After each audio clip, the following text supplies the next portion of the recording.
Ang barangay ang pinakamaliit na unit ng gobyerno at ang pinakamalapit sa taong bayan. At ito rin ang tagapamagitan kung sakaling may mga hindi pagkakaunawaan ang mga residente nito. Magpatulog naman kayo! Kasi naman ang ingi-ingi ng video ko, hindi ako makausap.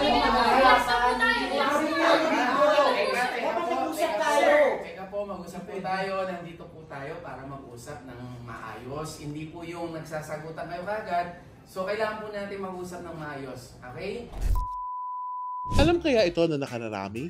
Anong katangian kaya ng barangay ang mag-iinganyo sa kanila upang pagkatiwalaan ang barangay sa kanilang mga isyong kinakaharap? At ano-ano rin kaya ang mga bagay na pumipigil naman sa kanila upang pagkatiwalaan ang barangay? Hello mga kabarangay, ako si RJ para sa KP Express. At tara, samahan nyo kami magtanong-tanong sa ilan nating mga kabarangay.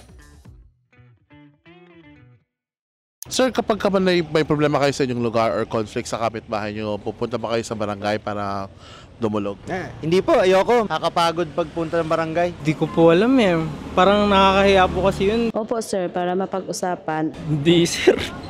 Nakakahiya yun eh. Ate, ano po yung katangian ng barangay ang mag-iinganyo sa inyo para lumapit kayo pag may conflict kayo? Dapat mahinahon at kalmado ang mga tao sa barangay. Dapat ang barangay ay may malasakit o concern sa lahat ng mga problema na dinudulog sa kanila. Balusod asang sistema, kag maintindihan nila ang mga problema. Dapat marunong makinig ang barangay sa mga taong nagrereklamo. Dahil marunong silang mag-approach sa mga taong pupunta dito. Sir, ano kaya sa tingin niyo yung dahilan kung bakit nag-aalinlangan yung ibang taong dumulog sa barangay? Sa akin, sa palagay ko, kasi yung ibang tao walang tiwala sa lupon na maliit lang ang kakayahan nila na mag-complain. Yung conflict of interest. Baka pagchismisan sila ng mga tao. Kasi po yung akala po ng mga tao na tinatarayan po sila at kinakaya-kaya po sila. O ikaw, ay pag-aalinlangan ka rin bang lumapit sa barangay?